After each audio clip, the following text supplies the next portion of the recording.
हिंदी चीनी भाई भाई, ये आपने बहुत से लोगों से सुना होगा, लेकिन आज देश में ऐसे हालातों ने जन्म ले लिया है कि अब ये बात झूठ सी नजर आने लगी है। और बीते दिनों जो कुछ भी लद्दाख में हुआ उसने पूरे देश को हिला कर रख दिया है और देश के हर कोने से चीनी सामान के बहिष्कार करने की मांग उठने लगी है। हम लोग चीनी आइटम का अपने देश से विरोध कर रहे हैं, चीनी आइटम का विरोध कर रहे हैं। चाइना जो हिंदुस्तान के साथ लगातार धोखा दे रहा है उसका विरोध किया जाएगा। चाइना को सबक सिखाना है। चाइना के माल का तीली से माचिस की तीली भी है, उसका भी विरोध होना चाहिए। और भारत के देशभक्त जनता ने भी चीनी सामान के बहिष्कार का अभियान शुरू कर दिया है। यह भी सही है, इसका भरपूर समर्थन भी होना चाहिए। आतंकवाद पर भी चीन का व्यवहार ठीक नहीं है। उरी हमले के बाद जिस तरह से चीन ने पाकिस्तान का बचाव करने का प्रयास किया है, उससे भारत की देशभक्त जनता ने चीन के प्रति काफी आक्रोश जताया है। चीन को सबक सिखाने के लिए भारतीय नागरिकों ने सोशल मीडिया पर चीनी सामान के बहिष्कार की मुहिम भी चलाई है।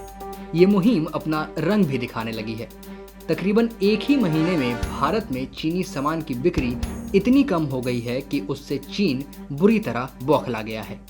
इस बौखलाहट के बाद चीनी मीडिया ने इसका विरोध भी किया है। इस पर चीनी मीडिया ने लिखा कि भारत भौंक सकता है लेकिन कुछ कर नहीं सकता।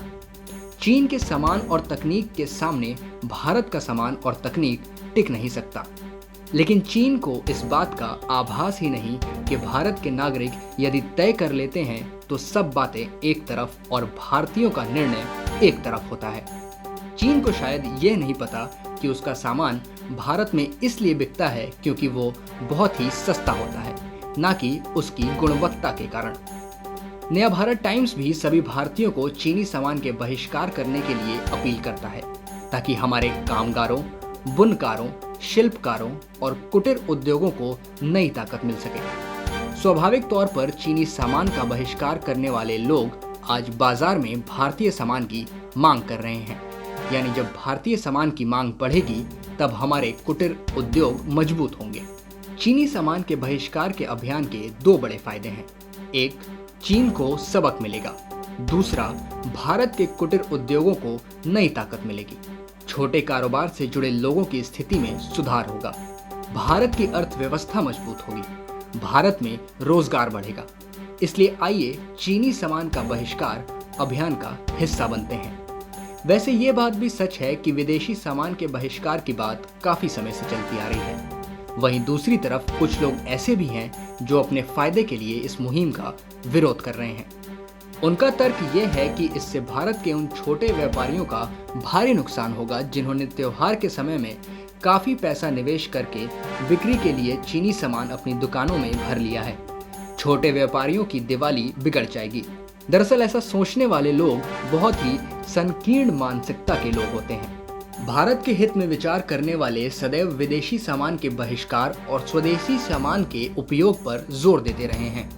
भारतीय बाजार जब से चीनी सामान से पट गए तब से भारत में कुम्हार की चाक की गति मंद हो गई, बल्कि ऐसा कहा जाए कि बहुत हद तक उनकी चाक ही बंद हो गई। लकड़ी, मिट्टी और चीनी के खिलौने बनाने वाले लोगों का धंधा बंद हो गया। चीनी पटाखों ने कई भारतीय पटाखा कारखानों के शटर गिरा दिए। दीपावली पर सस्ती चीनी लाइट आने से भारतीय इलेक्ट्रीशियनों का काम ठप हो गया। रक्षाबंधन पर भारतीय राखी कारोबार पर गहरा चोट पहुंचा है। हालात यहां तक हैं कि पूजन सामग्री तक चीन से बनकर आ रही है। इसलिए चीनी सामान का बहिष्कार उचित है। बाकी की ऐसी ही देश दुनिया की खबरों के लिए देखते रहिए नया भारत टाइम्स। अगर आप ये वीडियो फेसबुक पर देख रहे हैं तो हमारे पेज को लाइक करें और फॉलो करना ना भूलें। अगर आप इसे यूट्यूब पर देख रहे हैं तो हमारे चैनल को सब्सक्राइब करें। धन्यवाद।